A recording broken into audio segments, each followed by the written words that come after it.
আল্লাহ তাআলা বলছেন, কুল, হে প্রিয় নবী আপনি বলুন, হাল নুনাব্বিউকুম বিল আখসারিনা আমালা, আমি কি তোমাদেরকে এমন কিছু মানুষের সংবাদ দেব নাকি যে মানুষগুলো আমলের দিক থেকে ক্ষতিগ্রস্ত। আল্লাযীনা দাল্লা সা'য়ুহুম, যাদের আমলগুলো কর্মতৎপরতাগুলো হারিয়ে গেছে, ফিল হায়াতিদ দুনিয়া, দুনিয়ার জীবনে আমল তারা করেছিল কিন্তু আমলগুলো হারাইয়া গেছে, আল্লাহ পর্যন্ত পৌঁছে নাই।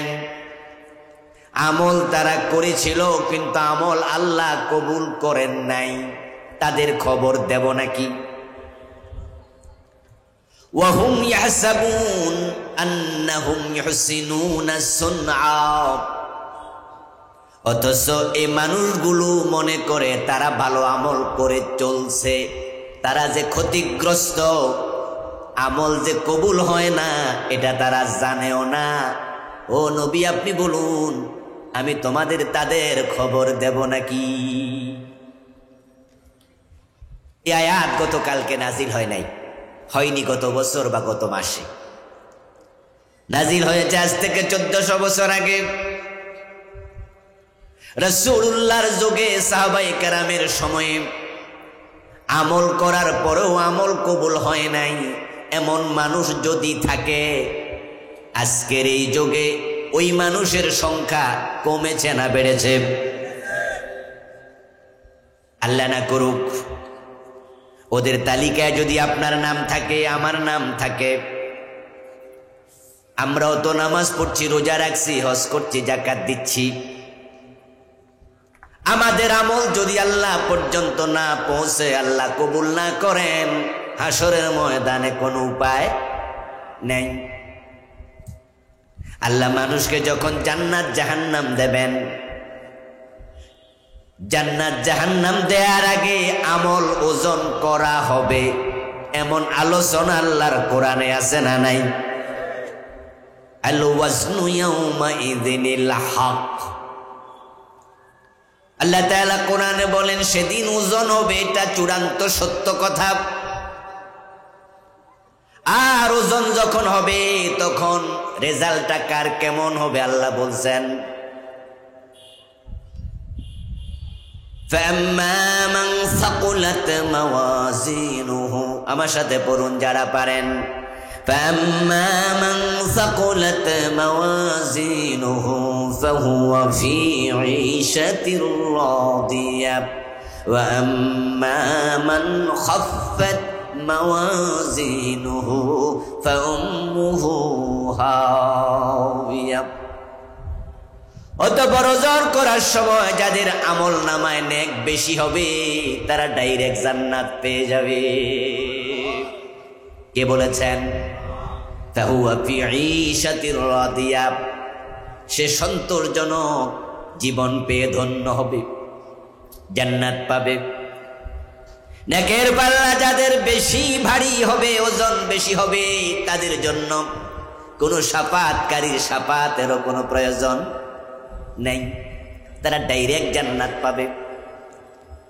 ওয়া আম্মা মান খাফফাত মাওয়াজিনুহু ফাউম্মুহু হাওিয়া, আর যার নেকের পাল্লা হালকা হয়ে যাবে তার জন্য হাবিয়া নামক জাহান্নাম নির্ধারণ করা হবে। এই হলো কোরআনের ঘোষণা। যাদের নেকের পাল্লা হালকা হবে তারা জাহান্নামী।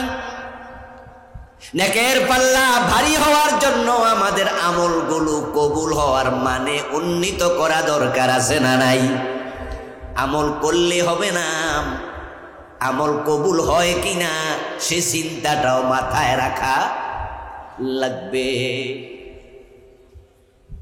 ইব্রাহিম আলাইহিস সালাম আল্লাহ তাআলা যখন বললেন, ইব্রাহিম সন্তান ইসমাইলকে সাথে নিয়ে তুমি আমার ঘর কাবা বানাও, وَإِذْ يَرْفَعُ إِبْرَاهِيمُ الْقَوَاعِدَ مِنَ الْبَيْتِ وَإِسْمَاعِيلُ رَبَّنَا تَقَبَّلْ مِنَّا إِنَّكَ أَنْتَ السَّمِيعُ الْعَلِيمُ। আল্লাহ তাআলা ওয়াজ করেন, আলোচনা করেন, আমাদেরকে বুঝান। আমার আদেশ মোতাবেক ইব্রাহিম তার সন্তান ইসমাইলকে নিয়ে কাবা বানালো। কাবা ঘর বানাইয়াই বাড়ি চলে যায় নাই। আমি আল্লাহকে বলে দেয় নাই, আল্লাহ আপনার অর্ডার মেনেছি, কাবা ঘর বানাইছি, এবার বাড়ি চলে গেলাম। না না, কাজ শেষ করার পরে বাপ বেটা দুইজনে মিলে আমি আল্লাহর কাছে দোয়া করা শুরু করছে, রব্বানা তাকাব্বাল মিন্না, ও আমাদের রব, আমাদের আমল তুমি দয়া করে কবুল করো। আপনার নামাজ, আপনার রোজা, আপনার সাদাকা, আপনার দান, আপনার হজ, আপনার যা ইবাদত আছে কোনটাই যদি আল্লাহ কবুল না করে, কেন কবুল করো নাই এ প্রশ্ন করার ক্ষমতা কারো আছে? ও প্রিয় নবী, আপনি বলুন, আমি কি তাদের খবর দেব নাকি যারা আমল করার পরেও ক্ষতিগ্রস্ত, আমল কবুল হয় না, আমল করার পরে আমল কবুল হয় না? এমন মানুষ রাসূলের যুগে ছিল, আজকের যুগেও আছে। যেমন আমাদের বাংলাদেশে কাদিয়ানি নামে একটা সম্প্রদায় আছে না নাই? ওদের কি মসজিদ নাই? কথা বলুন।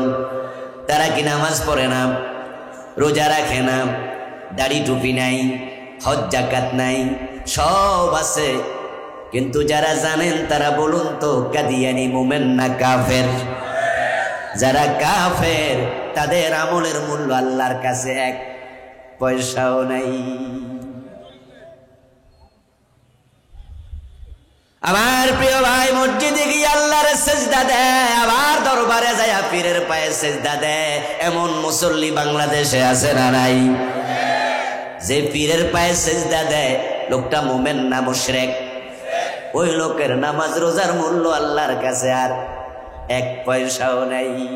কারণ যার ঈমান নাই তার আমলের কোনো দাম নাই। জান্নাতে যেতে হলে ঈমান আমল দুইটাই লাগবে, দুইটাই লাগবে, দুইটাই লাগবে। এই দুইটার মাঝে আমল লাগে না, ঈমান আগে। ঈমান হলো অঙ্কে একের মতো, নেক আমল হলো তার ডান পাশে শূন্যের মতো। ঈমান যদি থাকে, একটা আমল করো, সওয়াব আল্লাহ দেবেন কমপক্ষে 10 গুণ। আর ঈমান যদি না থাকে, কোটি আমল করো, একটা সওয়াব আর। আল্লাহ বলেন, মা জাবিল হাসানাতি ফালাহু আশরু আমসালিহা। যারা মুমিন বান্দা তারা যেই আমল করুক না কেন, আমি আল্লাহ আমল নামায় কমপক্ষে 10 গুণ সওয়াব লিখে দেই। আমার প্রিয় ভাইরা, একের ডান পাশে যদি আপনি একটা শূন্য দেন 10 হবে, দুইটা দিলে কত হবে? জোরে বলুন। 3টা দিলে, দিতে দেন, দিতে থাকেন, মান বাড়তে থাকবে। কিন্তু যদি এক মুছে দেন, শূন্যগুলোর মূল্য আর। মাদার তেরেসার নাম শুনেছেন? আওয়াজটা একটু কম হয় কেন? না হলে না বলেন, জি হলে জি বলেন। মাদার তেরেসার নাম শুনেছেন? উনি ছিলেন ইউরোপের নাগরিক, ছিলেন তিনি ইন্ডিয়াতে, ভারতে। জীবনে বিয়েটাও করেন নাই। উনি ছিলেন সমাজসেবী, হাজার হাজার ইয়াতিমের মা। ভারতে তিনি শত শত অরফেনেজ, ইয়াতিমখানা খুলেছেন। অনাথ, পিতামাতাহীন কত শিশুদেরকে মায়ের ভালোবাসা দিয়া মাদার তেরেসা মানুষ করেছেন। এমন অনাথের সংখ্যা কয়েক হাজার। ওনার কর্মের স্বীকৃতি স্বরূপ শান্তিতে ওনাকে নোবেল প্রাইজ দেয়া হয়েছে। নোবেলে প্রাপ্ত অর্থটাও পুরা ইয়াতিমখানায় দান করছে। কত চমৎকার আমল। রাসূলুল্লাহ বলেছেন, ইয়াতিমের মাথায় যদি কেউ হাত বুলায়, তার হাতের নিচ দিয়া যত চুল যাবে, বিকুল্লি শাওরাতিন হাসানাত, প্রতিটা চুলের পরিবর্তে আল্লাহ অসংখ্য নেকি লিখে দেয়। মাদার তেরেসা হাজার হাজার ইয়াতিমের মা, কত দারুণ কাজ তিনি করেছেন। ইয়াতিমের মাথায় হাত বুলালে যদি এত সওয়াব হয়, ইয়াতিম লালন পালন করলে কত ভালো কাজ। প্রিয় নবীর মুখে শুনুন, কালান নবিয়্যু সাল্লাল্লাহু আলাইহি ওয়াসাল্লাম, আনা ওয়া কাফিলুল ইয়াতীমি কাহাতাইনি ফিল জান্নাহ। প্রিয় নবীজি বলেন, যদি কোনো ব্যক্তি একজন এতিমকে লালন পালন করে, ওই লোক এবং আমি নবী মুহাম্মদ পাশাপাশি জান্নাতে থাকব। ইয়াতিম শব্দটা এক বছর, বহু বছর হলো আইতাম, বহু বছর হলো ইয়াতামা। এই হাদিসে প্রিয় নবী বহু বছরের শব্দ বলেন নাই, বলেছেন আনা ওয়া কাফিলুল ইয়াতীম। যদি কেউ একজন ইয়াতিম লালন পালন করে, আঙ্গুল দুইটাকে একসাথে করে ইঙ্গিত করে বললেন, কাহাতাইনি ফিল জান্নাহ, আমি এবং সেই লোকটা এভাবে পাশাপাশি জান্নাতে থাকবো। মাদার তেরেসা কি এক দুইজন লালন পালন করছে ইয়াতিম, না শত শত? কথা বলেন না ভাইয়েরা? আল্লাহর জান্নাত পাইছে তো? পাওয়ার কোনো সম্ভাবনা আছে? তার নেক আমলগুলো আল্লাহ পর্যন্ত পৌঁছেনি। কারণ তিনি কি মুমিন না মুশরিক? তিনি ছিলেন মুশরিকা, তিনি খ্রিস্টান। খ্রিস্টানদের ধর্ম বিশ্বাস হলো তারা হযরত ঈসা নবীকে আল্লাহর ছেলে মনে করে। আল্লাহ তাআলা বলেন, ওয়াকালাতিন নাসারাল মাসীহ ইবনুল্লাহ, যারা খ্রিস্টান তারা বলে ঈসা নবী আল্লাহর ছেলে। আপনাদের কাছ থেকে জানতে চাই, চিৎকার দিয়া বলুন তো, আল্লাহর কোনো ছেলে আছে? কোনো মেয়ে আছে? আমাদের বিশ্বাস হচ্ছে লাম ইয়ালিদ ওয়া লাম ইউলাদ। আমার সাথে পড়ুন, কুল হুয়াল্লাহু আহাদ আল্লাহুস সামাদ লাম ইয়ালিদ ওয়া লাম ইউলাদ ওয়া লাম ইয়াকুল লাহু কুফুয়ান আহাদ। মাদার তেরেসা তৃতীয়বাদে বিশ্বাসী ছিলেন। উনি ছিলেন একজন কাফের মুশরিকা নারী। যে শিরিক করে তার ঈমান থাকে না, আর যার ঈমান থাকে না তার কোনো নেক আমল আল্লাহ পর্যন্ত আর পৌঁছে না। এবার বলুন তো, কাদিয়ানি কাফের, তারা কুফরি করেছে। এই জাতীয় কুফরি করে এমন লোক আমাদের সমাজেও আছে না নাই? তো কাদিয়ানি যদি সব আমল বরবাদ জাহান্নামী হয়, তাহলে আপনি কুফরি করলে আপনারও কোনো উপায় নেই। মাদার তেরেসা একাই শিরিক করেছে, মুসলমানের সন্তান শিরিক করে, এমন আমাদের সমাজেও আছে না নাই? তো মাদার তেরেসার সব নেক আমল যদি বাতিল, তাহলে আপনি শিরিক করলে আপনার খবর কি? হাশরের ময়দানে হাজার হাজার নামাজি, হাজার হাজার রোজাওয়ালা আল্লাহর সামনে হাজির হবে। হাজির হওয়ার পরে দেখবে তাদের নেকের আমল নামাটা এরকম কাগজের মতো খালি, একটা নেকও নাই। ওই মানুষগুলো সেদিন বলবে, প্রভু আমি তো নামাজ পড়েছি, রোজা রেখেছি, হজ করেছি, যাকাত দিয়েছি, আমার নেকের পাল্লা খালি কেন? আল্লাহ তাআলা বলবেন, বান্দা তুমি কি সূরা কাহফের 104 নম্বর আয়াত পড়ো নাই? 5 নম্বর আয়াত পড়ো নাই? ওখানে তো আমি বলেছি, আল্লাযীনা দাল্লা সাইয়ুহুম ফিল হায়াতিদ দুনিয়া, এমন কিছু মানুষ আছে যাদের সব আমল দুনিয়ার মাঝে হারাইয়া গেছে, তুমি তো তাদের একজন। বর্ষাকালে যখন নদীতে পানি হয়, খালে বিলে পানি হয়, মাছ ধরার জন্য এরকম জাল খালের মাঝে রাখে, পিছনে চাপ দিলে জালটা এরকম উঠা যায় মাছ লইয়া। এমন জাল কি যশোরে আসেনি? এই জালের নাম এ দেশে কি? এরকম দেয়, এরকম ওঠে, আচ্ছা আমি শুনতে পাচ্ছি না আপনারা কি বলছেন। হ্যাঁ আচ্ছা হাসালি নাকি কি ফেসালি বাসালি আচ্ছা বুঝলেই হলো, নাম এক এক দেশে এক একটা। আমাদের কুমিল্লা বলে এটাকে কি জাল, বেয়াল জাল। আচ্ছা যারা জেলে মানুষ তারা সারা রাত মাছ ধরে, ওই মাছগুলো যেন মরে না যায় তাই মাছ রাখার জন্য একটা বড় ভাণ্ড বানায়, বিভিন্ন বাঁশ টাইপের জিনিস দিয়া এটা পানির মাঝে চুবাইয়া রাখে গলা পর্যন্ত। মাছ জীবিত থাকলে সকালবেলায় দাম পাওয়া যাবে একটু বেশি। যেটার মাঝে মাছ রাখে এটার নাম কি? এই যারা কাছে আছেন তারা একটু হেল্প করেন, শব্দ বলেন। আচ্ছা আমাদের কুমিল্লা বলে ডুলা, তাহলে আমার শব্দটাই বুঝানেন। এই যে গলা পর্যন্ত পানি যে ডুবাইয়া রাখলো ডুলা, ওই জেলে খেয়াল করে নাই তার ডুলার তলাই নাই, সারা রাত মাছ ধরলো, সকালবেলা এসে ভালো পয়সা পাবে এই চিন্তায় ডুলার মাঝে মাছ রাখলো। কিন্তু ফজরের সময় যখন মাছ ধরা শেষ করে আবার বাজারে যাবে মাছ নিয়া, ডুলা তোলা দিয়া দেখে তলা নাই, মাছ আছে কয়টা?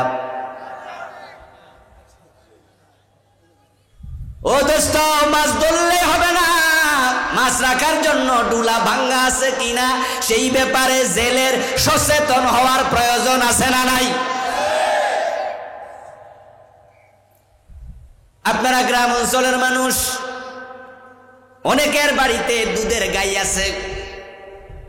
সকাল বেলায় যখন দুধ দহন করার জন্য আপনারা গাইয়ের কাছে যান, গাই গরুর কাছে যান, যে বালতিতে করে দুধ দহন করবেন, আপনারা সবাই একটা বার হলো বালতির তলার দিকে একটু চোখ বুলাইয়া দেন, ময়লা আছে কিনা দেখি। কারণ যদি ময়লার মাঝে দুধ দহন করি, দুধ ভালো কিন্তু ময়লার কারণে দুধ আর মুখ করা যাবে না, নষ্ট হয়ে যাবে। ও দুধওয়ালা তুমি সাবধান হও, যে পাত্রে দুধ দহন করো পাত্রটা একটু দেখে নাও, ময়লা আছে কিনা ধৌত করো, পরিষ্কার করো, তারপরে দুধ দহন করো। 2 কেজি পাওয়ার 5 কেজি পাও খাওয়া যাবে, ময়লার মাঝে 10 কেজি রাখো, দুধ নষ্ট হয়ে যাবে। ও জেলে মাছ রাখলেই হবে না, তোমার ডুলার তলা আছে কিনা লক্ষ্য করো, না সব হারিয়ে যাবে। আমল কেউ কম করে কেউ বেশি করে, কিন্তু ঈমান আছে কিনা সেটা সবার আগে দেখা দরকার আছে না নাই? না হয় তোমার সব আমল বেচতে যাবে।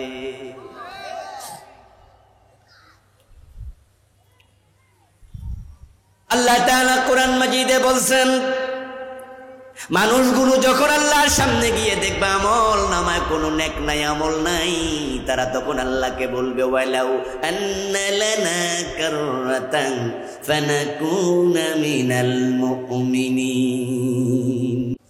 তারা আল্লাহর সামনে বলবে আল্লাহ আমার যে ঈমান নাই এটা তো আমি জানতাম না, পীরের পায়ে সেজদা দিলে শিরিক হয় এটা আমার জানা নাই, আমার পীর সাহেব বলছিল এটা নাকি তাজিমি সেজদা, এটা নাকি জায়েজ। আবুল কালাম আজাদের মতো হুজুররা বলছিল আল্লাহ ছাড়া অন্যরে সেজদা দিলে ঈমান থাকে না। আমার পীর সাহেব হুজুর বলছে ওরা শরীয়তের মৌলবী, ওরা মারেফত বোঝে না। যদি আল্লাহ ছাড়া অন্যকে সেজদা দিলে ঈমান চলে যেত, তাহলে ফেরেশতারা আদম নবীরে সেজদা দিছে, ফেরেশতারাও কি মুশরিক হইছে? আদম আলাইহিস সালামকে ফেরেশতারা সিজদা করেছে এমন আয়াত কোরআনে আছে কিনা? কিরে ভাইয়েরা কথা বলবেন না নাকি? এমন আয়াত কোরআনে আছে না নাই? ফাসাজাদাল মালাইকাতু কুল্লুহুম আজমাউন, সব ফেরেশতা আদমকে সিজদা দিছে, আল্লাহ নিজে বলেছেন।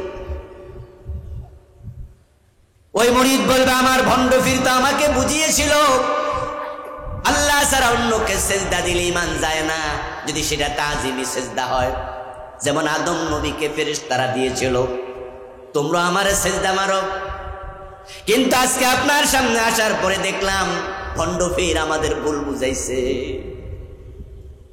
কাদিয়ানীরা বলবে আল্লাহ গোলাম আহমদ কাদিয়ানকে নবী মানলে ঈমান চলে যায়, এটা আমরা জানতাম না, কিন্তু আজকে বুঝছি আমরা কাফের। তুমি দয়া করে আমাদেরকে দুনিয়া একটা বারের জন্য পাঠায়া দাও, ফানাকুনা মিনাল মুমিনিন, আমরা আবার মুমিন হয়ে ফিরতে চাই। তার আল্লাহ তাআলার কাছে সেদিন বলবে, আমাদেরকে দুনিয়া একবারের জন্য পাঠাও। আমি আমাদের ভাইদের কাছে একটু জবাব চাইবো, দুনিয়াতে আরেকবার আসার কোনো সম্ভাবনা আছে? আল্লাহ পাঠাবে না, আর কোনো সম্ভাবনা নাই। আল্লাহ তাআলা তখন ফেরেশতাদেরকে বলবেন, ফাখুদুহু খুদুহু ফাগুল্লুহু সুম্মাল জাহিমা সাল্লু। ও ফেরেশতারা, এই লোকটাকে আমি 30, 40, 50, 80 বছর হায়াত দিছি, সে ওই সময় নাকি বোঝে নাই, টের পায় নাই, এখন আমাকে বলছে আবার দুনিয়া পাঠাতে, তারা ধর, খুদু, তাকে ধর, ফাগুল্লুহু, জাহান্নামের বেড়ি পড়া, সুম্মাল জাহিমা সাল্লুহু, জাহান্নামের মাঝখানে ফেলে দে। আল্লাহ তাআলার অর্ডার শুনে লোকটা কাঁদতে শুরু করবে। জাহান্নামে ফেলে দেওয়ার পরে জাহান্নামে গিয়েও কাঁদবে। قال النبي صلى الله عليه وسلم أهل النار يبكون في النار, জাহান্নামীরা জাহান্নামে কাঁদবে, এমন কাদা কাঁদবে কান্নাহা জাদাওয়াল, চোখের পানি গাল দিয়া এমন ভাবে প্রবাহিত হবে তোমরা দেখলে মনে করতে নালার মাঝে পানি প্রবাহিত হচ্ছে। খালের পানি যেমন প্রবাহিত হয়, জাহান্নামে এত কাঁদবে, চোখের পানি নালা খালের পানির মতো চলবে। ফাতানকাতিউদ দুমু ফাতাসিলুদ দিমাম ফাতাকাররাহাল উয়ুন। প্রিয় নবীজি বলছেন, কাঁদতে কাঁদতে চোখের পানি শেষ হয়ে যাবে, তখন চোখ থেকে রক্ত বের হতে থাকবে। রক্ত বের হওয়ার কারণে চোখ ক্ষত বিক্ষত হয়ে যাবে, কিন্তু তাদের কান্না শেষ। লাগাতার 40 বছর কাঁদবে আর বলবে, রব্বানা আখরিজনা মিনহা ফাইন উদনা ফাইন্না যালিমুন। এটা কোরআনের আয়াত। আল্লাহ তাআলা বলছেন, তারা সেদিন বলবে, রব্বানা আখরিজনা মিনহা, ও আমার রব, জাহান্নামে সহ্য হচ্ছে না, আমাদেরকে জাহান্নাম থেকে তুমি বের করো, দুনিয়া একটা বারের জন্য পাঠায়া দাও। ফাইন উদনা ফাইন্না যালিমুন, আমরা যদি দুনিয়ায় যাই আবার কুফরি করি, আবার শিরিক করি, আবার হারাম খাই, আবার অন্যায় করি, তাহলে আমরা জালেম, তখন যা মনে চায় শাস্তি দিও, একটা বারের জন্য দুনিয়া পাঠাও। ফানাকুনা মিনাল মুমিনিন, আমরা ওয়াদা দিলাম আমরা মুমিন হয়ে যাব, ভালো হয়ে যাব। কাঁদতে থাকবে, 40 বছর চলে যাবে।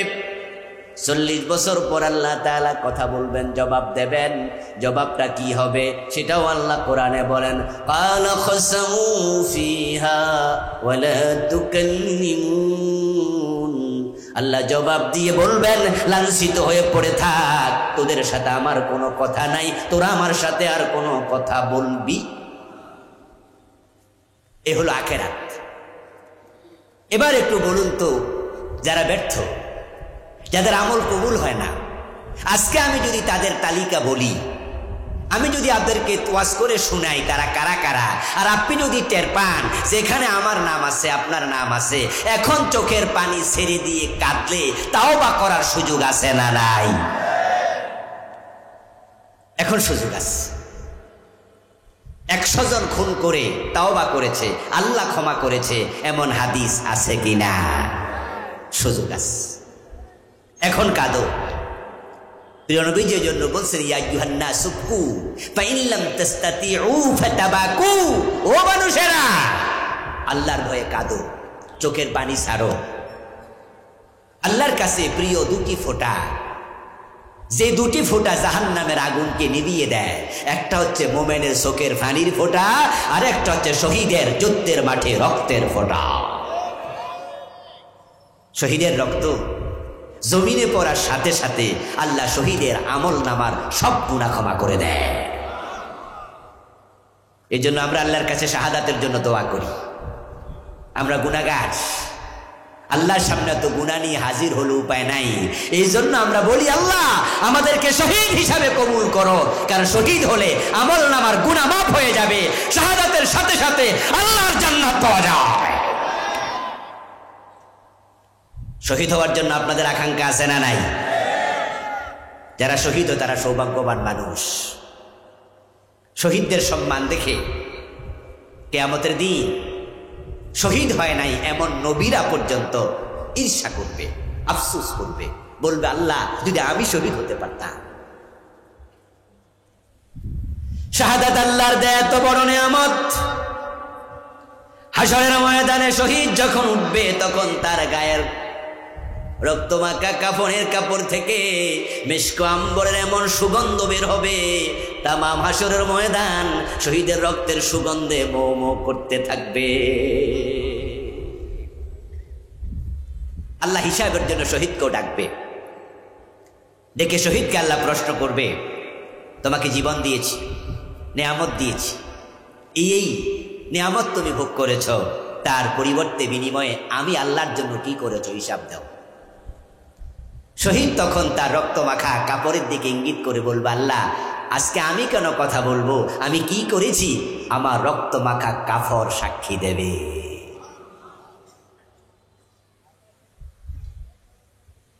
বামাশার গর খোদা ফুরসত জবাবে মান হামি গোয়াম শহীদি খঞ্জরে ইশকত গওয়াহি মান কফনদারম।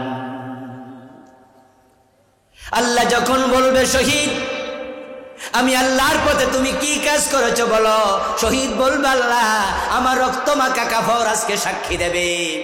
আমার রব খুশি হইয়া শহীদের ডান হাতে আমলনামা দিয়ে ডাইরেক্ট জান্নাত দিয়ে দেবেন। ফারুক আজম ওমর রাদিয়াল্লাহু তাআলা আনহুর জন্য আল্লাহর কাছে দোয়া করতেন শাহাদাতের জন্য, আল্লাহুম্মা রযুকনি শাহাদাতান ফি সাবিলিক ওয়াজআল মাউতি ফি বালাদি রাসূলিক। ও আল্লাহ তুমি আমাকে তোমার রাস্তায় শহীদ হিসাবে কবুল করো, তোমার নবীর শহরে আমার মৃত্যু দিও। হযরত ওমরের দুটি দোয়া আল্লাহ একসাথে কবুল করেছেন, সুবহানাল্লাহ। আমার প্রিয় ভাইরা সবাই শহীদ হতে পারবে না, কিন্তু আপনার কাছে আরেকটি ফোঁটা আছে, আরেকটি দামি বিন্দু আছে যেটা জাহান্নামের আগুনকে নিভিয়ে দিতে পারে, সেটা হলো চোখের পানি। আমার কথা বুঝে থাকলে একটু জবাব দেবেন দয়া করে, আমাদের সকলের চোখে পানি আছে না নাই? আল্লাহর ভয়ে চোখের পানি ছেড়ে দিয়ে কাঁদার সুযোগ আছে না নাই? আবার রাসূল বলেছেন, মা মিন মুমিন ইয়াখরুজু মিন আইনাইহি দুমু ওয়ালাউ কানা মিসলু রাসিল যুবাবি মিন খাশিয়াতিল্লাহ হাত্তা ইউসিবা হাররা ওয়াজহিহি ইল্লা হারামাল্লাহু আলাইহিন নার। প্রিয় নবীজি সাল্লাল্লাহু আলাইহি ওয়াসাল্লাম বলেন, আল্লাহর ভয়ে যখন মুমিনের চোখ থেকে মাছির মাথার মতো ছোট্ট সামান্য একটু পানি বের হয়, সেটা গাল স্পর্শ করার সাথে সাথে আল্লাহ জাহান্নামের আগুন হারাম বানায়া দেয়। আমার প্রিয় ভাইরা, 5 গ্রুপ মানুষ হতভাগ্য, যাদের আমল আল্লাহ পর্যন্ত পৌঁছে না। ওই 5 গ্রুপ আমি সংক্ষেপে আপনাদের সামনে তুলে ধরবো ইনশাআল্লাহ। আর আপনি নিজেকে সেখানে খুঁজবেন। যদি দেখেন যে কোনো এক গ্রুপের মাঝে আপনার নাম ঢুকে গেছে, তাহলে আপনার চোখে পানি আছে, তাওবা কবুল হওয়ার সুযোগও এখনো আছে। আপনি আজকেই কেঁদে আল্লাহর কাছে চোখের পানি ছেড়ে দিয়ে তাওবা করুন, ইনশাআল্লাহ আপনার চোখের পানি আপনার জাহান্নামের আগুনকে নিভিয়ে দেবে। 5 দল মানুষের আমল কবুল হয় না। কয় দল? ওয়াজ বাড়িতে নিয়েন, ওয়াজ শুনে এখানে রেখে যাবেন না। আমার সাথে একটু কথা বলুন, কথা বললে কল পর্যন্ত ধাক্কা লেগে পৌঁছে যাবে। আমি আবার প্রশ্ন করছি, জবাব দিন, কয় দল মানুষের আমল কবুল হয় না? 5 দল। এই 5 দল আবার 2 গ্রুপে বিভক্ত, 2 সারিতে বিভক্ত। প্রথম সারিতে 3 দল, দ্বিতীয় সারিতে 2 দল, এই মোট হলো 5 দল। প্রথম গ্রুপ 3 দল, 1 নাম্বার কাফের, 2 নাম্বার মুশরিক, 3 নাম্বার মুনাফিক। কুফর, শিরক, নিফাক, এই তিনটা অপরাধ যে ব্যক্তি করবে তার ঈমানও শেষ, তার আমলও শেষ। দ্বিতীয় গ্রুপে আছে দুই দল, যাদের ঈমান থাকে কিন্তু আমল কবুল হওয়া বন্ধ। ওই দুই গ্রুপের মাঝে প্রথম গ্রুপ যারা হারাম খায়, দ্বিতীয় গ্রুপ যারা বেদাতে লিপ্ত। হারাম খোরের কোন নেক আমল কবুল হবে না। قال النبي صلى الله عليه وسلم من اشترى ثوبا ب10 دراهم فيه درهم حرام لم يقبل الله له صلاته ما دام عليه। প্রিয় নবীজি বলছেন, যে 10 দিরহাম দিয়ে একটি কাপড় কিনলো, 9 দিরহাম হালাল, 1 দিরহাম হারাম, ওই 1 দিরহাম হারাম তার কাপড়ে ঢুকে গেছে। ওই কাপড় পরে যতই নামাজ পড়ুক, আল্লাহ 1 রাকাত আর কবুল করবেন না। সুদে টাকা লাগাইয়া ইমাম সাহেবের পিছনে প্রথম কাতারে দাঁড়াইয়া নামাজ পড়ে এমন নামাজি বাংলাদেশে আছে না নাই? যে যায় নামাজে খাড়াইয়া নামাজ পড়ে এটাও সুদের টাকা দিয়ে গেছে। অফিসে যাওয়ার পরে ঘোষ না দিলে সিগনেচার করে না, অথচ 5 ওয়াক্ত নামাজি এমন ঘুষখোর অফিসার যশোরেও আছে না নাই? হ্যাঁ, নামাজ পড়ে, রোজাও রাখছে, রমজান 5 ওয়াক্ত নামাজ, 30টা রোজা রাখছে। আচ্ছা, বাংলাদেশে রমজান মাসে ঘোষের লেনদেন বন্ধ ছিল না চালু ছিল? এই ভাইয়েরা কথা বলতে হবে তো। আচ্ছা, রমাদান মাসে ঘোষ কি কমছে না আর একটু বাড়ছে? কারণ সাধারণ যে ঘোষের হার ছিল, ঘোষখোররা শেষ দশকে কয় ঈদের বকশিস দিবেন না। আগে দিতেন 500, এখন যে ঈদের আগেও 500 দিলে কি হয়? তা আমরা কি ঈদ করবো না? আমরা ফোলাপাইয়া আছে না, গোশের রেট আগের চেয়ে একটু আরো। সকালবেলা অফিসে গেল, প্রতি সিগনেচারে 500,000 টাকার নোট না দিলে সাইন করে না, ফাইল আটকায়া রাখে। ঘোষ খাইতে খাইতে 2 পকেট ভর্তি করে ফেলছে। আর হাইয়া আলাস সালাহ আযান শুনেছে, জোহরের টাইম হয়েছে। অফিসার এবার ক্লায়েন্টকে বলতেছে, এই মিয়া দিলে তাড়াতাড়ি দেন, নামাজে যাও। ঘোষের টাকা পকেটে লইয়া ওযু করে আল্লাহর সামনে মসজিদে গিয়া দাঁড়ালো। আল্লাহু আকবার বলে নামাজ শুরু করে বলছে, ইয়াকা না'বুদু ওয়া ইয়াকা নাস্তাঈন। ও আমার রব, আমি তোমার গোলাম, গোলামি করতে আসছি। আর সে আজিমের উপর থেকে আল্লাহ প্রশ্ন করে, গোলাম পকেটে এগুলো কি?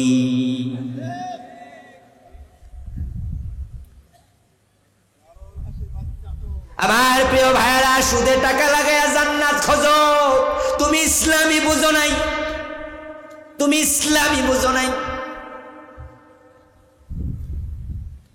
قال النبي صلى الله عليه وسلم من أكل درهم ربا وهو يعلم أنه أشد من 36 زنا।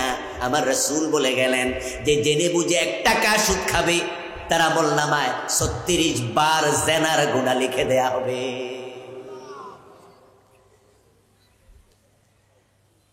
1 টাকা সুদ খেলে 3600 বার জিনা হয়, 100 টাকা সুদ খেলে 3600 বার জিনা হয়, 1000 টাকা সুদ খেলে 36,000 বার জিনা হয়। যে সমস্ত মেয়েরা টাকা দিলে ইজ্জত বেচে তাদেরকে আমরা বলি পতিতা। আরো নিকৃষ্ট বাংলা হলে বলে বেশ্যা। যাকে দেখলে আমরা থুতু ছিটাই। যে পতিতা আর বাচ্চা বড় হলে ভদ্রলোক বিয়ে দেয় না, কই জারজ, বাবার ঠিক নাই। পতিতা মারা গেলে ইমাম তার জানাজার নামাজের ইমামতি করে না, বলে এর কিসের জানাজা, কুত্তার মতো খাদায়া ফেলো। অথচ কোন পতিতা যদি দিন 10 বার জেনা করে জীবনে 36,000 বার জেনার বয়স পাবে না। আর আপনি ইমামের পিছনে দাঁড়ায়া সুদে টাকা লাগায়া রাখছেন, 1000 সুদ খেলে আপনি 36,000 বার জেনাকারী হয়ে গেছেন। তাহলে আপনারা একটু জবাব দিন তো, পতিতা বেশি খারাপ না সুদখোর বেশি খারাপ? তো পতিতা দেখলে যদি থুতু দেন, সুদখোরদেরকে স্যান্ডেল দেয়া দরকার আছে না নাই? কিন্তু সুদী ব্যাংকের ডিরেক্টর, সুদী ব্যাংকের চেয়ারম্যান, সুদী ব্যাংকের মালিক, ওদেরকে আমরা স্যান্ডেল দেই, থুতু দেই না, ভোট দিয়া নেতা বানায়া দেই।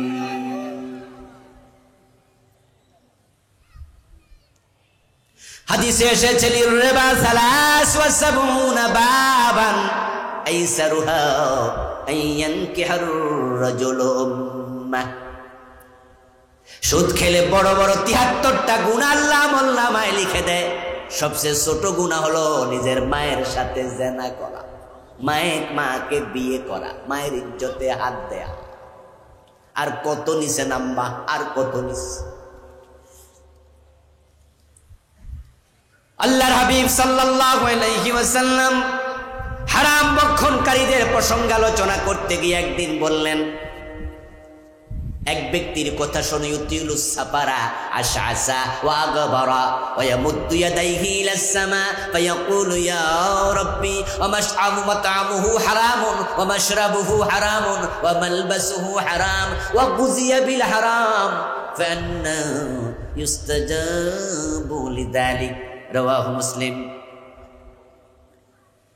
আপনি হারাম খায়া কাবা শরীফে চলে গেছেন, আল্লাহর ঘরের সাথে বুক লাগাইয়া মাতাফের মাঝে খাড়াইয়া মিনা মুজদালিফায় দাঁড়াইয়া আকাশের দিকে 2 হাত তুলে বলেন, আল্লাহ, ও আল্লাহ, আমার এই দাও, আমার সেই দাও, আমার দোয়া কবুল করো, আমাকে রহম করো। আর মনে মনে ভাবেন, এমন জায়গায় দাঁড়াইছি কত নবীর পায়ের ধুলি এখানে লেগে আছে, তার কোনো হিসাব।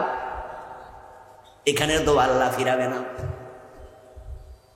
কাবার মুলতাজামের সাথে বুক লাগাইয়া হাত তুলে দোয়া করছো, রব রব রব। মনে মনে ভাবছো, এমন জায়গায় বুক লাগাইছি কত নবী কত সাহাবীর বুক এখানে লেগে আছে, হিসাব নাই। এখানে দোয়া আল্লাহ ফিরাবে না। আমার রাসূল বলেন, অথচ ওই দোয়াকারী হারাম খাইছে, রক্তে হারাম, গোস্তে হারাম। যে পানি খাইছে, পানির বিল যে টাকা দিছে, ওই টাকাটাও মাতাফে কেন, মিনায় আরাফায় কেন, মুলতাজামে কেন, মিজাবে রহমতে কেন, হাতিমে কাবায় কেন? তুমি কাবার ভিতরে ঢুকে দোয়া করো, হারাম খাইলে দোয়াও কবুল হয় না। আপনারা যারা ঘুষ খান, থেমে যান, প্লিজ থেমে যান। যারা সুদে টাকা লাগাইছেন, আজকে তাওবা করেন, থেমে যান। ওজনে কম দিচ্ছেন, মালে বেজাল দিচ্ছেন, মানুষ ঠকাচ্ছেন, থেমে যান। আপনার সব আমল কবুল হওয়া বন্ধ বন্ধ বন্ধ। বিদ্যুতের বাতি আসার আগে, ইলেকট্রিসিটি আসার আগে, বিবাহের অনুষ্ঠানে রাতের বেলায় গ্রামে গঞ্জে এরকম বড় বড় কিছু লাইট ছিল, হারিকেনের চেয়ে আরো বড়, যেগুলো ফার্ম দিলে তার ফলে আলো জ্বলত। হেসাং লাইট। আমাদের বয়সী যারা আছেন তারা এগুলো দেখেছেন। এখনকার ফোলাফানরা তো আর এগুলো দেখে না, এখন প্রয়োজনও নাই। ওই হেসাং লাইট মাঝে মাঝে আলো দিত না, নিষ্প্রভ হতো, এরকম করে আস্তে করে মরে যেত। তা আমরা দেখতাম যারা এগুলো দায়িত্বশীল, তারা যাইয়া এগুলাকে খুলে মুছে টুছে ঠিক করে দিলে আবার আলো জ্বলত। আমার মনে আছে এক অনুষ্ঠানে আমি যিনি ঠিক করছে তারে বললাম যে, চাচা, কিছুক্ষণ আগে দেখলাম এটা জ্বলে না, এখন যে ভালোই জ্বলে।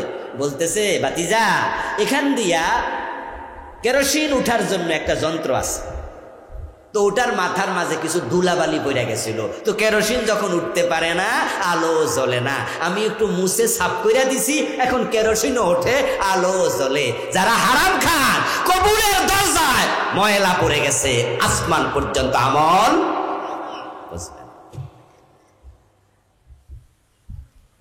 যারা বেদাতের সাথে জড়িত আছেন, বেদাতগুলো ছেড়ে দেন। আমাদের দেশে বেদাতের অভাব নাই। আমার দোস্ত, রাসূল সাল্লাল্লাহু আলাইহি ওয়াসাল্লাম এবং তার সাহাবারা ইবাদতের নিয়তে যে আমলটা করে নাই, সেটা নতুন করে চালু করার নামই হলো বেদাত। প্রিয় নবী ঈদ করেছেন দুটি, একটার নাম ঈদুল ফিতর আর একটার নাম ঈদুল আদহা। কিন্তু ঈদে মিলাদুন নবী নতুন একটা ঈদ বাংলাদেশে চালু হয়েছে। একদল লোক সওয়াবের নিয়তে ঈদে মিলাদুন নবী পালন করে, এমন কিছু লোক যশোরেও আছে না নাই? আজকের মাঠেও 2-4 জন।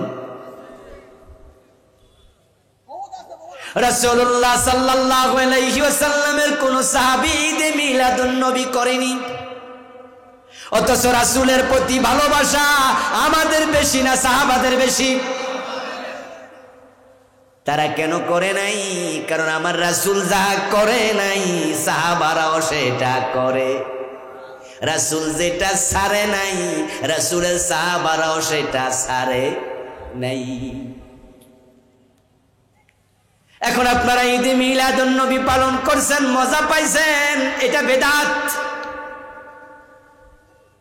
প্রিয় নবী জিকির করেছেন সুবহানাল্লাহ, আলহামদুলিল্লাহ, লা ইলাহা ইল্লাল্লাহ, আল্লাহু আকবার, সুবহানাল্লাহি ওয়া বিহামদিহি, সুবহানাল্লাহিল আযীম, আশহাদু আল লা ইলাহা ইল্লাল্লাহু ওয়াহদাহু লা শারীকা লাহু, লাহুল মুলকু ওয়া লাহুল হামদু। আরো কত শব্দ রাসূল জিকির করেছেন। হাদিসের মাঝে আপনি পাবেন এভেলেবেল রাসূলের জিকিরের আলফাজ, কিন্তু আপনারা আজকে নতুন জিকির বানাইছেন। রাসূল জীবনে একবারও করে নাই। ওই জিকির করে আপনি সওয়াবের নিয়ত করেন, যেমন ইল্লাল্লাহ ইল্লাল্লাহ, এই জিকিরটা বাংলাদেশে চালু আছে না নাই? অথচ কান খুলে শোনো মুসলমান, আমার রাসূল ইল্লাল্লাহ জিকির জীবনে একবারও করেন নাই।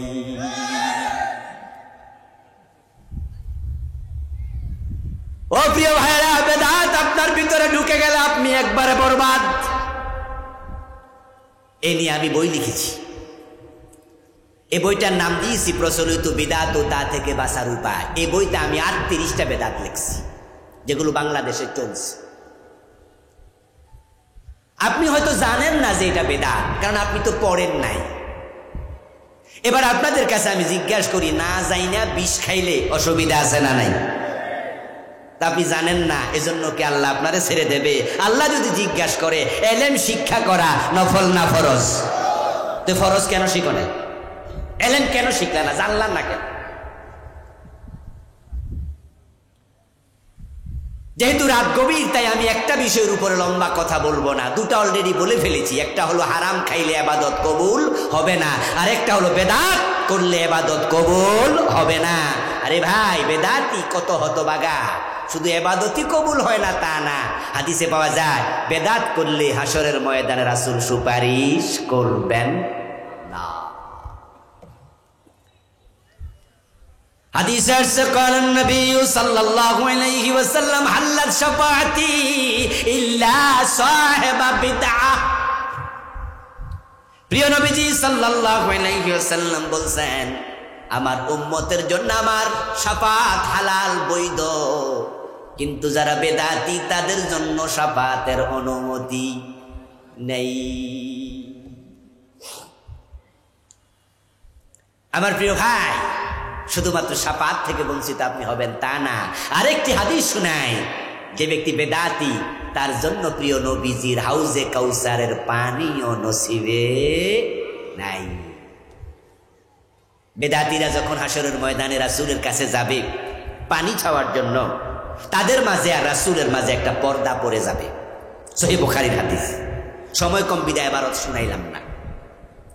পর্দা যখন পড়ে যাবে তখন লোকেরা পর্দার ওই পাশে, রাসূলের পাশে, প্রিয় নবীজি বলবি তারা তো আমার উম্মত, কি হলো পর্দা পড়লো কেন?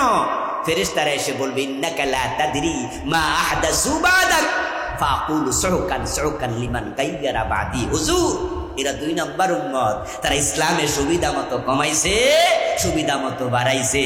ইসলামে ছিল চোর ধরে হাত কাটো, এই আইন তারা বাদ দিছে। ডাকাত ধরে শুলে দাও, এই আইন তারা বাদ দিছে। জেনা করলে 100 বেত লাগাও, বিবাহিত হলো পাথর মারো, এই আইন তারা বাদ দিছে।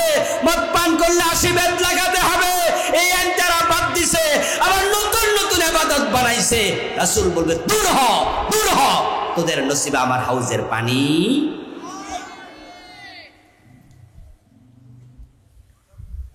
শেষ দুই গ্রুপ বলে দিলাম সংক্ষেপে। আর 30টা আছে, 2টা বলছি, বাকি আছে 36টা।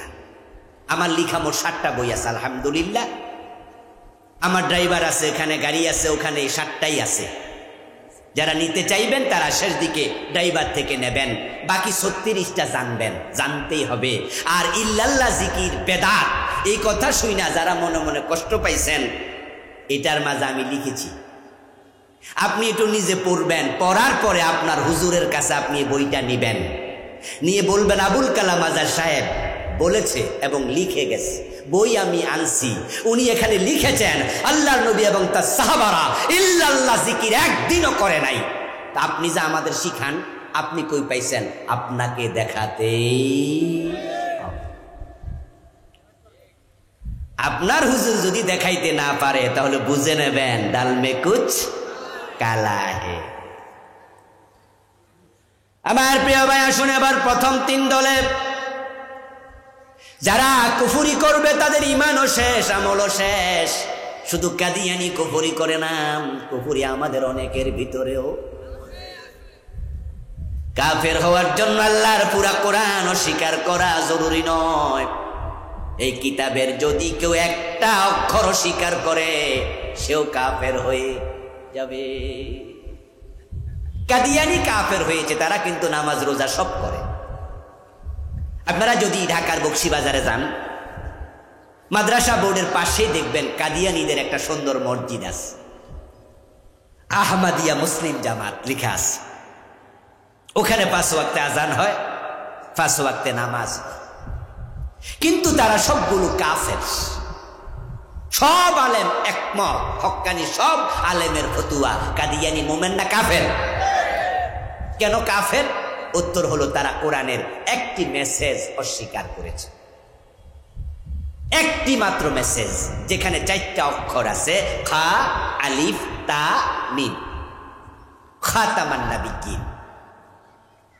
আল্লাহ তাআলা যেখানে বলেছেন আমার নবী মুহাম্মদ হলো শেষ নবী। যারা কাদিয়ানি তাদের ঈমান হচ্ছে, আকীদা হচ্ছে গোলাম আহমদ কাদিয়ান সেও নাকি নবী। অথচ গোলাম আহমদ কাদিয়ানের জন্ম 1835 খ্রিস্টাব্দে। কোরআন নাজিল হয়েছে আজ থেকে 1400 বছর আগে আল্লাহর হাবিবের উপরে 623 খ্রিস্টাব্দে, নাকি 623 না 620? এটি হিসাব করেন তো, একটু আমি কনফিউজ। রাসূলের উপরে, রাসূলের জন্ম 570 খ্রিস্টাব্দে, 40 বছর বয়সে কোরআন নাজিল শুরু, তো 40 যোগ করলে 610 হবে নাকি? 610। তাহলে কাদিয়ানের গোলাম আহমদের জন্ম হলো 1835, 610-এ কোরআন নাজিল শুরু। তাহলে কোরআন নাজিল হওয়ার 1200 বছর পরে আইসা এক বেড়াকে আমি নবী। আল্লাহ এর 1200 বছর আগে বলছে মুহাম্মদ শেষ নবী। আপনাদের কাছ থেকে আমি জানবো, আওয়াজ দিয়ে বলতে হবে, ঈমানের আওয়াজ দেন, রাসূলের পরে আর কোন নবী আছে? গোলাম আহমদ কাদিয়ান নিজে নবী দাবি করলো, কাফের হয়ে গেল, আল্লাহর মেসেজের সাথে সংঘর্ষ বাধায়া দিল। এখন যারা গোলাম আহমদ কাদিয়ানকে নবী মনে করে ওই মেসেজ অস্বীকার করার কারণে তারাও কাফের হয়ে। এবার জবাব আপনাদের দিতে হবে, গোলাম আহমদ কাদিয়ান তাকে নবী মেনে যারা কাফের হলো তারা আল্লাহর বিধান মেসেজ মানে নাই কয়টা? জোরে বলেন কয়টা? আচ্ছা, একটা বিষয় আমাদের সলিউশন হলো।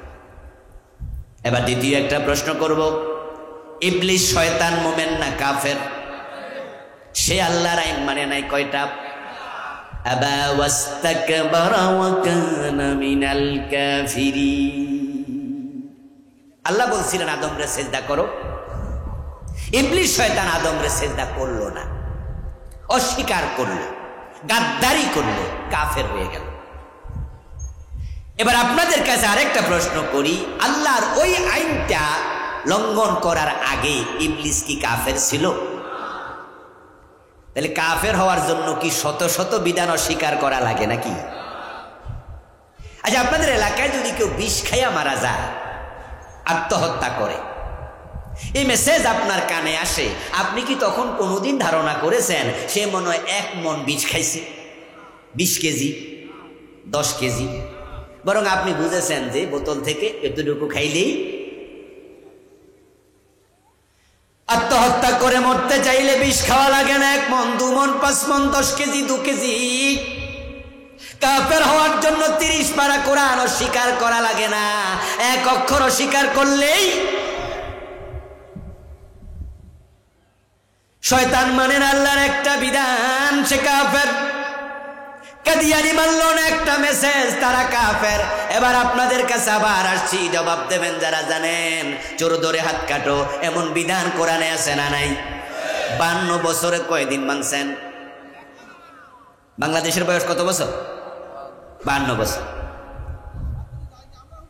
আমার প্রিয় ভাইয়েরা, জেনা করলে 100 বেত লাগাও, সূরা নূরে আছে না নাই? এই 52 বছরে কয়দিন মানছেন? বিবাহিত লোককে রাসূল পাথর মেরে হত্যা করেছে জেনার কারণে। এমন হাদিস আপনাদের চোখে কি পড়ে নাই? কোনোদিন শোনেন নাই? শুনেছেন, পড়েছেন, কিন্তু 52 বছরের বাংলাদেশে কোন আদালত পাথর মেরে জিনাকারীকে হত্যা করেছে? হযরত ওমর তো নিজের সন্তান আবু শামা মদ পান করেছে, তাকেও রেহাই দেন নাই। বাংলাদেশে মাদক আছে না নাই?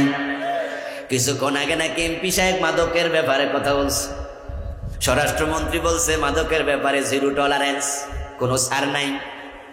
কিন্তু বলুন তো, যতই হম্বিতম্বি উনারা করুক না কেন, বাংলাদেশে গাঁজা, হেরোইন, ইয়াবা আছে না নাই? আগের চেয়ে কমেছে না বেড়েছে? 0 টলারেন্স বললে হবে না। মাদক যদি নির্মূল করতে চাও, হাদিসের আলোকে 80 বেতরেন চালু করে দাও। 6 মাস বেত লাগে দেখো, 6 মাস পরে বাংলার সীমানায় মাদক পাওয়া যাবে না।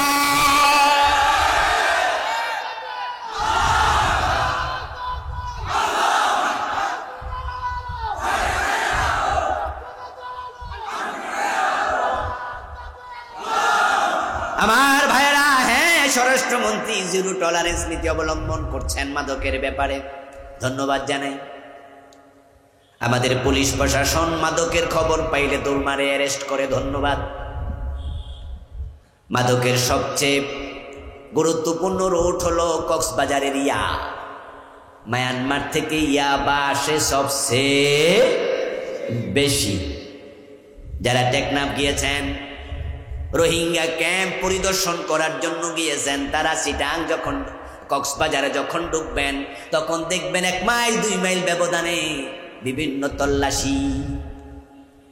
সেখানে পুলিশের তল্লাশি, র্যাবের তল্লাশি, বিজিবির তল্লাশি, সেনাবাহিনীর তল্লাশি, আনসার বাহিনীর তল্লাশি। আপনারা সন্দেহ করলে আপনার ছোট ফ্যান খুললেও চেক করুন, বড়রা তো ভুলবই। আচ্ছা, এরপরও কি বাংলাদেশে ইয়াবা ঢোকে না? কি লাভ হলো তল্লাশি চৌকি দিয়া? আরে ইয়াবা মদ কেমনে বন্ধ হবে? বন্ধের কোনো উদ্যোগ তো নাই। তারা মদের বিরুদ্ধে যে একটা অফিস বানাইছে, ওটার নাম দিছে মাদক নিয়ন্ত্রণ অধিদপ্তর। নিয়ন্ত্রণ হওয়া উচিত না নির্মূল হওয়া উচিত? জ্ঞানী গুণী ভাইয়ের আওয়াজ দেবেন। নিয়ন্ত্রণ আর নির্মূল দুটার মাঝে পার্থক্য আছে না নাই? নিয়ন্ত্রণ মানে হলো কিছু কিছু খাও, আর নির্মূল মানে হলো খাওয়া যাবে না, ঠিক না? তো তারা যে অধিদপ্তর বানাইছে, এর মাঝে ফেস লাগাই রাখছে। আচ্ছা বলুন তো, সোনারগাঁ হোটেলে মদের বার আছে না নাই? শেরাটনে, রেডিসনে, 5 স্টার হোটেলগুলোতে অফেন মদ বিক্রি হচ্ছে ঢাকা শহরে, অফেন। ওখানে যারা মদ খেতে যায়, পুলিশ তাদেরকে অ্যারেস্ট করছে কয়দিন? কয় না, এটা লাইসেন্স করা, ওইটা লাইসেন্স করা দোকান। তাহলে তোমরা যদি মদের লাইসেন্স দাও, এক দেশে 2 রকম আইন দিয়া কখনো মাদক নির্মূল হবে না। নিয়ন্ত্রণ নয়, 80 বেতের আইন চালু করে দাও, পিঠের চামড়া তুলে দাও, মাদক এমনি বন্ধ হয়ে যাবে। গরিবের ছেলে মদ খেলে তাকে ধরে পুলিশে দিবা, থানায় দিবা, জেলে দিবা। আর ধনির দুলাল 5 স্টার হোটেলে মদ খাইয়া মাইয়া নিয়া লাফায়, তারে কপালে চুমু দিবা। 2 আইন দিয়া কখনো দেশে মাদক বন্ধ হবে না। কবি চমৎকার বলেছেন ওমরের ব্যাপারে, মদ্যপানের অপরাধে প্রিয় পুত্রকে নিজ করে মেরেছ দোররা, মরেছে পুত্র তোমারই চোখের পরে। আমার প্রিয় ভাই, শয়তান আল্লাহর একটা আইন মানে নাই, তাই সে কাফের। ফজরের টাইমে ঘুম থেকে ওঠে, অজু করে মসজিদে দাঁড়ায়া, নামাজে দাঁড়ায়া আউযুবিল্লাহ দিয়া শুরু নামাজ, নিয়ত টিয়ত কইরা তাকবীরে তাহরিমা দিলেন, তারপর আউযুবিল্লাহি মিনাশ শাইতানির রাজিম। ও আমার রব, অভিশপ্ত শয়তান থেকে তোমার কাছে আশ্রয় চাই। শয়তান পাশে দাঁড়ায়া কয়, আমার গালি দিল কেডা? অভিশপ্ত কেডা কইল? আমি আল্লাহর একটা আইন মানি নাই। আমি যদি অভিশপ্ত হই, তোরা ডজন ডজন বাদ দিছ, তোদের 14 গোষ্ঠী।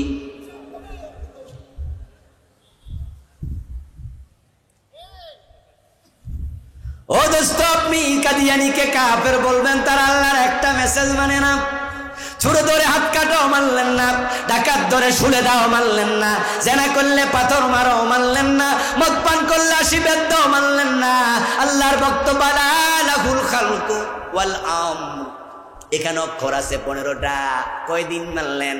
বাংলা অর্থ হলো সাবধান, সৃষ্টি যার, আইন চলবে শুধুই তার। এই 52 বছরের বাংলাদেশ আল্লাহর আইনে চলছে কয়দিন? তো কাদিয়ানি একটা মানে না, শয়তান একটা মানে না, আপনারা মানেন না ডজন ডজন। তারা কাফের যদি হয়, নিজেদের খবর কি?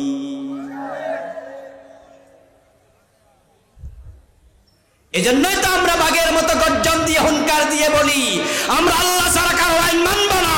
যতদিন বাংলার জমিনে কোরআনের আইন কায়েম হবে না, আমাদের কথা তোমরা বন্ধ করতে পারবে না। আমাদের কথার কারণে, এই ওয়াজের কারণে আগামীকালকে কি বাংলাদেশে ইসলামী আইন চালু হবে? এত সোজা। এরপর আমরা কেন বলি এই দেশে ইসলামী আইন কায়েম হলো কি হলো না, সেটা দেখার বিষয় আমাদের না। কিন্তু আমরা কাফের বেঈমান হয়ে মরতে চাই না। আমরা আল্লাহ ছাড়া কারো আইন মানবো না। এটা বলার অপরাধে যদি ফাঁসির রশি দেখাও, হাসতে হাসতে ফাঁসির মঞ্চে চলে যাবো, থামাতে পারবো না। আমার প্রিয় ভাই, কুফরি বাংলাদেশে বন্যার পানির মতো ঢুকতেছে। 2023 সনের জানুয়ারি মাসে আমরা বই পেলাম হাতে, বাচ্চাদের হাতে বই আসলো, ক্লাস 6 বইতে ঢুকাই দিছে বিবর্তনবাদ। মানুষের নাকি প্রথম পুরুষ ছিল বান্দর, অথচ মানুষের প্রথম পুরুষ আদম। এমন আলোচনা আল্লাহর কোরআনে আছে না নাই? যদি কেউ মনে করে প্রথম পুরুষ বাদর ছিল, সেখান থেকে মানুষ আসছে, ঈমান আছে না গেছে? কুফরি তারা সিলেবাসে ঢুকাই দিছে। আলহামদুলিল্লাহ, আমরা আলেম ওলামারা প্রতিবাদ করেছি।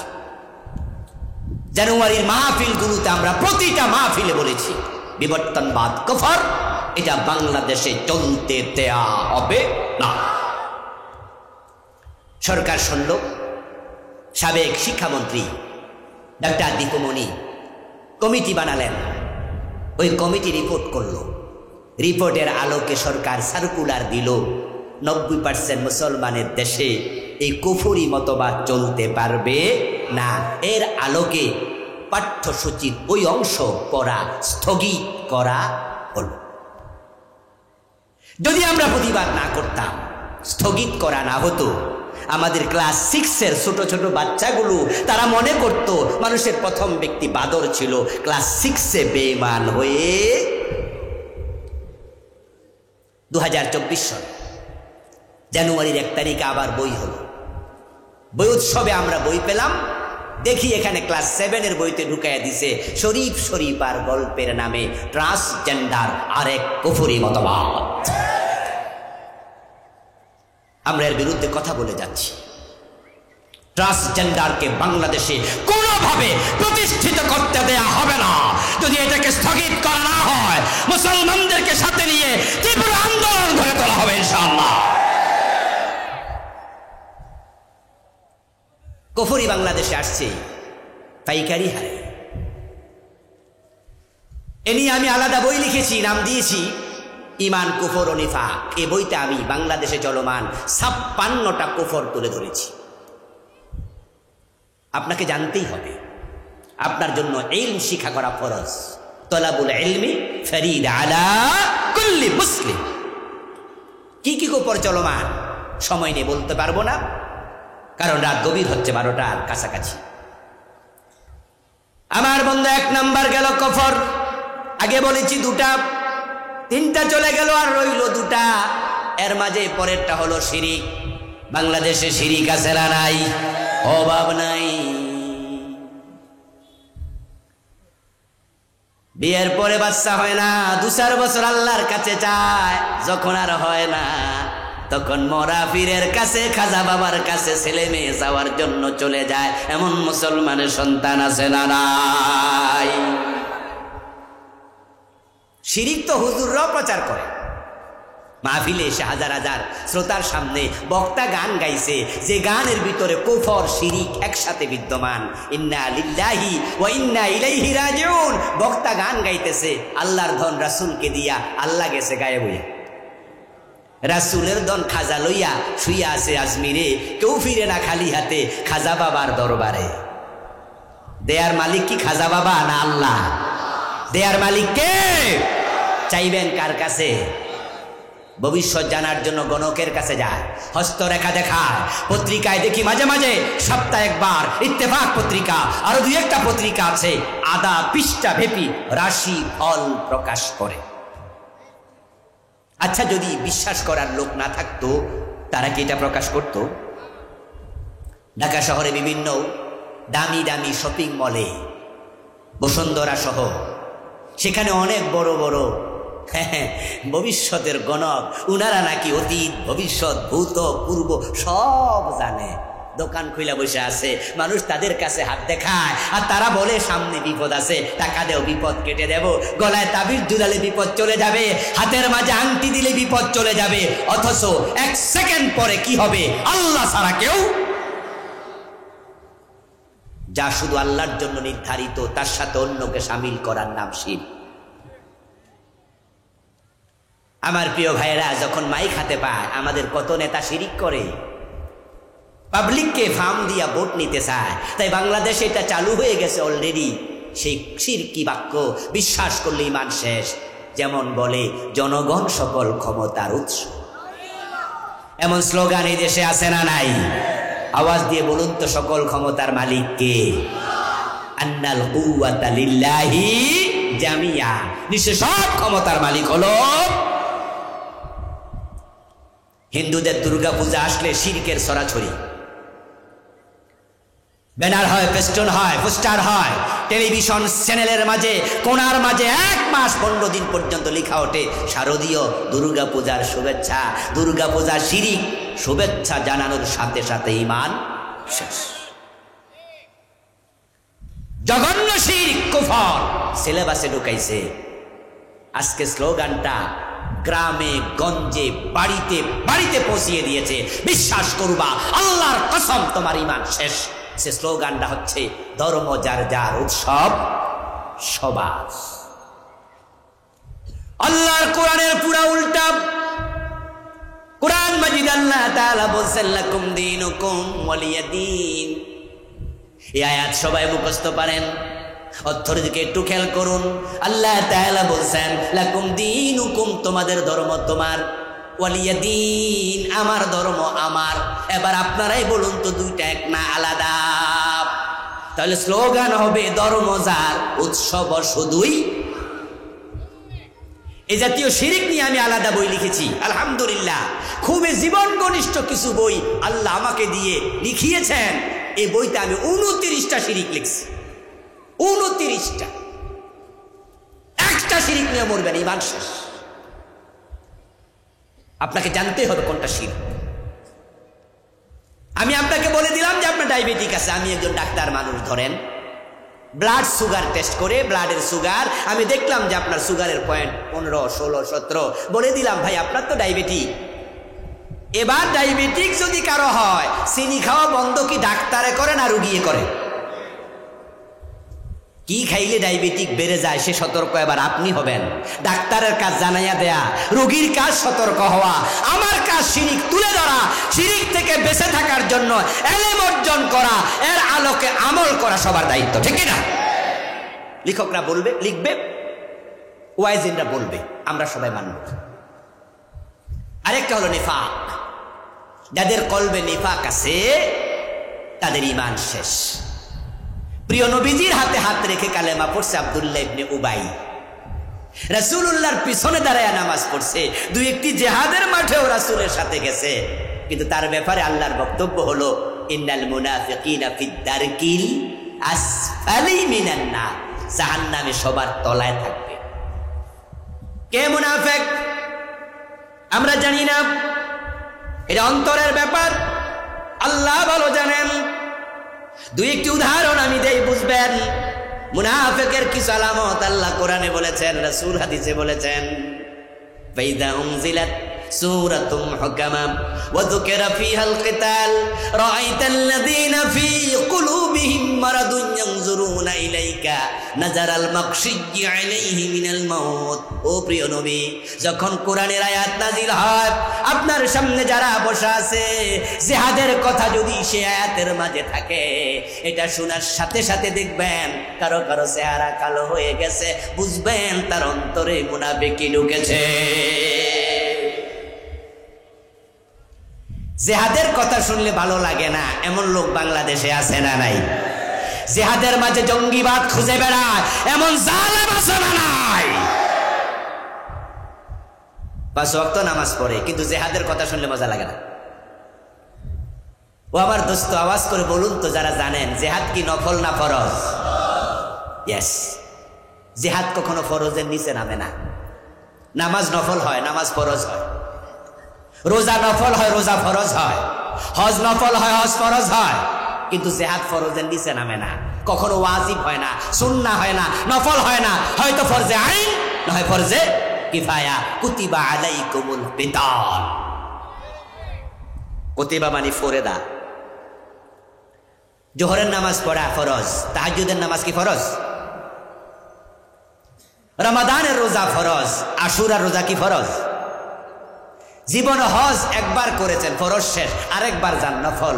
নামাজ ফরজ হয়, নামাজ নফল হয়, রোজা ফরজ হয়, রোজা নফল হয়, হজ ফরজ হয়, হজ নফল হয়। জিহাদ কখনো ফরজের নিচে নামে না। আমার রাসূল জীবনে হজ করেছেন কয়বার? একবার। যুদ্ধের মাঠে সেনাপতি হয়ে তলোয়ার হাতে নিয়েছেন 27 বার। এ কোরআনে নামাজের কথা আছে 80 বারের একটু বেশি, যাকাতের কথা আছে তার কাছাকাছি, হজের কথা আছে 3-4 বার, আর জিহাদের আয়াতের সংখ্যা হলো 500। আর সে জিহাদের কথা শুনলে মজা লাগে না?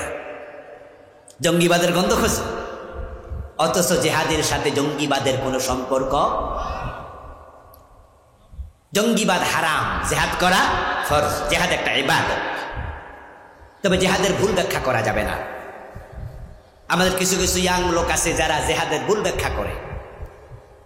আমাদের বাংলা ভাই মানুষ মেরে গাছে ঝুলিয়ে রাখছে, নাম দিছে জিহাদ।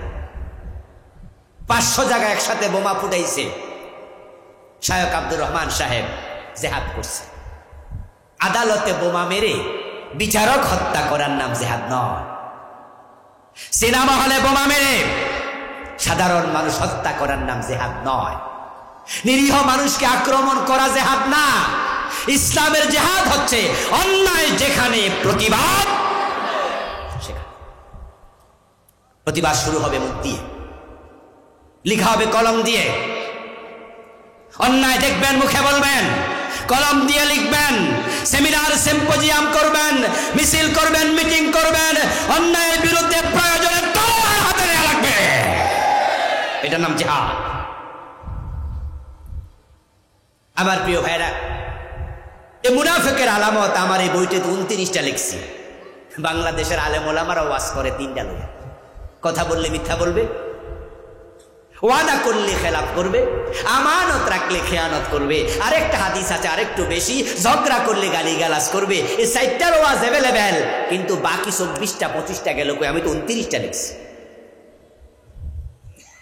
এই যে জিহাদ ভালো না লাগলে এটা মুনাফিকি।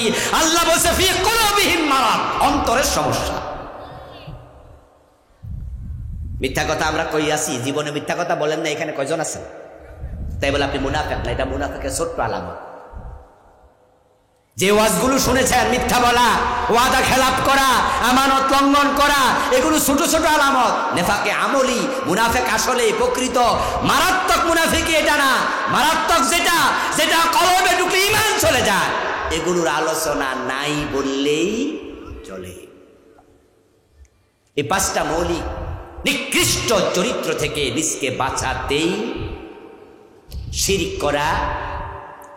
আমার সাথে একটু আওয়াজ করে বলুন, ওয়াজের শেষ দিকে চলে আসলাম। শিরক করা, কুফর করা, নিফাক করা, হারাম খাওয়া, বেদাতের সাথে সংশ্লিষ্ট হওয়া যাবে না।